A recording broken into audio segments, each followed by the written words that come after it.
Hello ladies and gentlemen, welcome back to the Big Cat Sanctuary. We're live again. We are with the fabulous Ngozi over here. Let's go and have a look. There he is.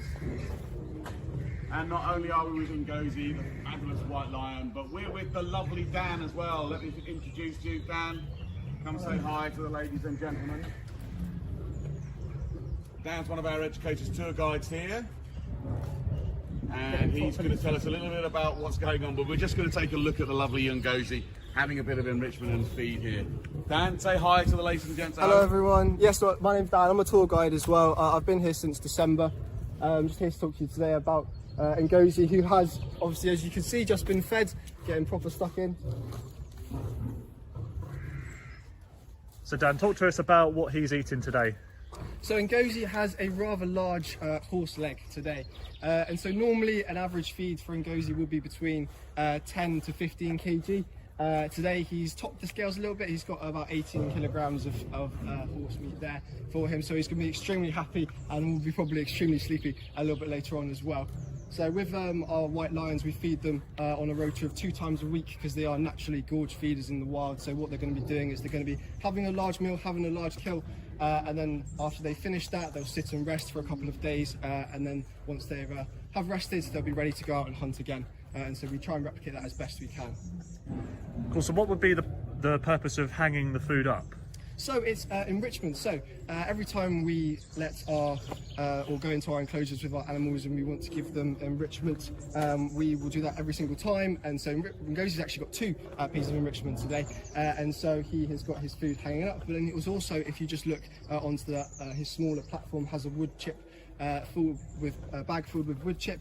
That's going to be fresh as well, so it's another smell for him. But he's going to be a lot more interested in his food at the moment.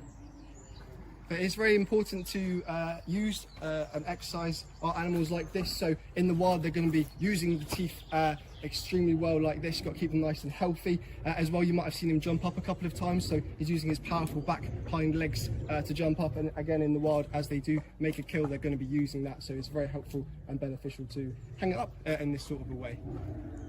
That's great, Dan. Thanks for that. And so Ngozi is an amazing white lion, as we call them. But so tell us about that colouring. Why has he got that colour, and what's different about him to, say, Tiny or Kafara? Yeah. So Ngozi is a white lion. He is an African lion, so it's not a different subspecies of lion. There are only 2 subspecies, which is your African and your Asiatic lion. So the African lions can come in your normal tawny coloration, such as Tiny and Kafara, and also this white coloration as well, which does survive in the wild. There's believed to be around 10 individual white lions out in an area known as the Greater Timbavati near the Kruger National Park in South Africa at the moment. Amazing. And he's eating away at that food. He's obviously enjoying himself. But is there anything else in that food that's there to help him get through life? Yes, so we supplement all the food with carnivit. So you might be able to see there's a bit of white powder on the food at the moment. And what that means is, because we don't use the organs of the horse when we give it to them, it's to kind of give them all of that healthy nutritional stuff that they will be getting from the organs in the wild, just to help them in that matter of a sense. Giving it a real go there. Proving, as you said, he's giving himself a workout at the same time as getting a meal, which is amazing. Tell us a little bit more about Ngozi. What's what's his character like? What's he like as a lion? For sure. So he is a very boisterous lion, and so he's 7 years old, and he's very protective of his sister Amara, and also very protective of his territory, as naturally lions would be in the wild. And so when he is very much interested in his food, he won't be paying us any attention. But if we were in his way, or if he wanted to come and turn us off because we're a bit close, because again, naturally, lions are going to be very protective of their food in the wild as well. So you can hear that in the background, ladies and gentlemen. Talk about being protective and eager for food. That's the lion girls indoors. They're about to be fed next door as well, so they're getting a little bit excited about their daily meal. Not daily meal, because how many times do they get fed? They get fed 2 times a week, so that is the kind of gorge feed routine for lions. Yeah, he is a white lion. It's actually known as leucism. So it's not quite albinoism, where they have kind of red eyes and no pigmentation.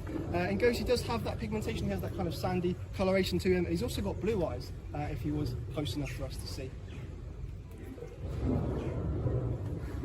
So these guys out in the wild, Dan, I mean, you know, like all lions, I mean, they're an iconic species, right? So they're on, you know, logos of companies, they're on our royal crest, they're on Team GB, you know, so everyone, you know, thinks of Africa and they're one of the big five animals out there. But just tell us about how threatened are they out in the wild? So, yeah, unfortunately, the International Union for the Conservation of Nature now lists lions as vulnerable species. 200 years ago, we had about 100,000 lions. Now, only about 20 years ago, we had 40,000 lions. And now, unfortunately, we only have about 20,000 lions out in the wild. So it is a bit of a steady decline for them. And so it is very important for conservation to help and work for these lions. So we do support a lot of conservation groups and centres. So in 2017, we ran the Project Lion, which was to help raise money for different centres. So we raised £40,000, some of which went to the oh, sorry. So we helped to raise £40,000, some of which went to the Ugandan Wildlife Education Centre, which is extremely beneficial what they do out there. So they have outreach programs, so they go to local schools and educate about the local wildlife, all about lions. Because unfortunately one of the main problems for lions is that they get poisoned by farmers, because the human-wildlife conflict issue is very prominent out there as well. I think now is a good time to do a shout out. Thank you to everyone who's joined us today. We're the Big Cat Sanctuary and we go live every Friday at 11 AM.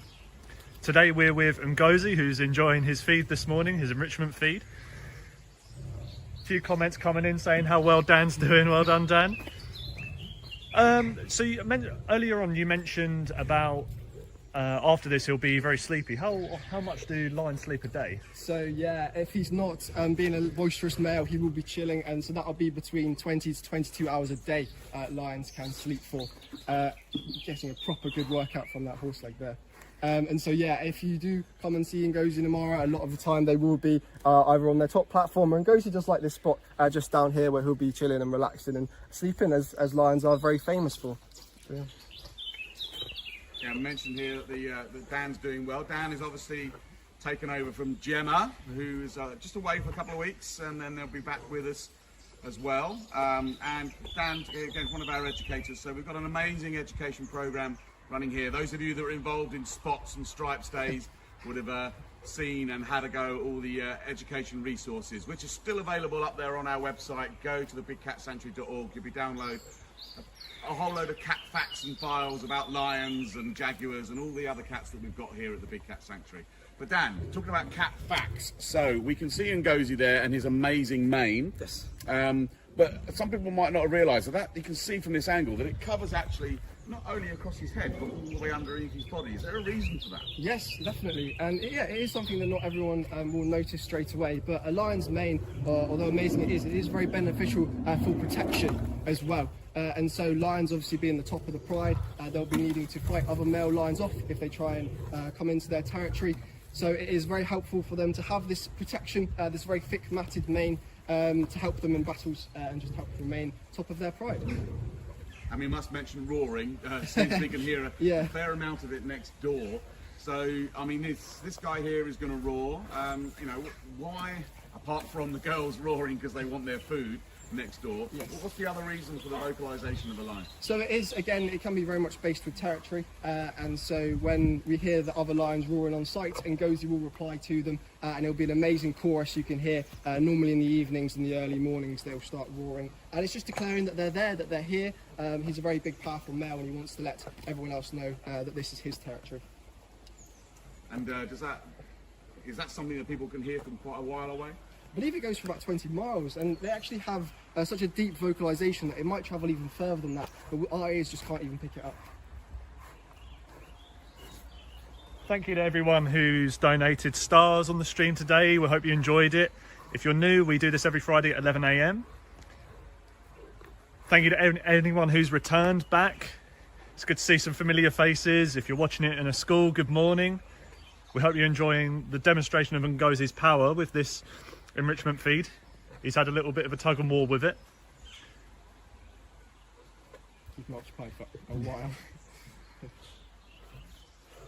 So Dan, does Ngozi get any additional supplements in his diet? So it will be the kind of it as well. For the older cats, they do get something known as Flexidin. So Ngozi is not old enough to have received this supplement, he's only 7. But any of the cats over the age of 10 will help, and it's basically to help with arthritis and joints. Whereas in captivity, we can help them live past the ages they naturally would be in the wild. Their arthritis can play a factor, and so it's very important to have that in with them.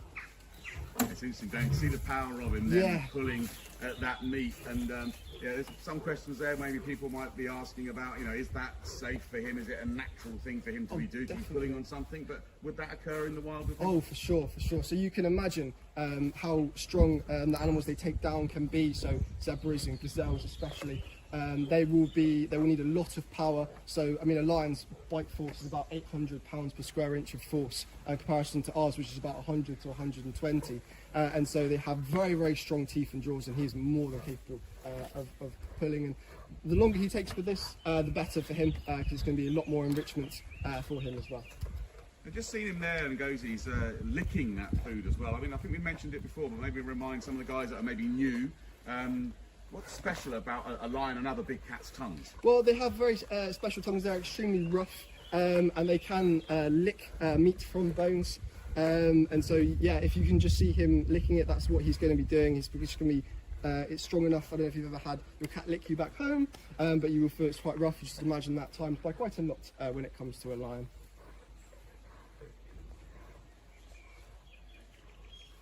Amazing to see.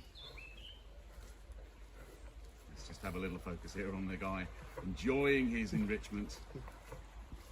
One of the opportunities, ladies and gents, you may have heard that we're able to open very soon, and so coming to see amazing lions like Ngozi and all the other cats we have here is something that you will be able to do very, very soon. So our big cat encounters, our lodge stays, we're hoping to get ready here, get prepared and get opening very soon, so you'll be able to come to us. Just keep an eye out on the website and our social media platforms for all the information on the dates of when that's going to happen.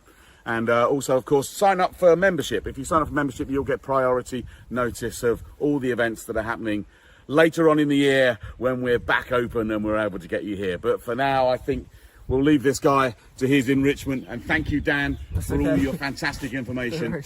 And let's say goodbye, ladies and gents, to Ngozi and his amazing meal. And we'll see you back here again soon at the Big Cat Sanctuary when we go live once more next week.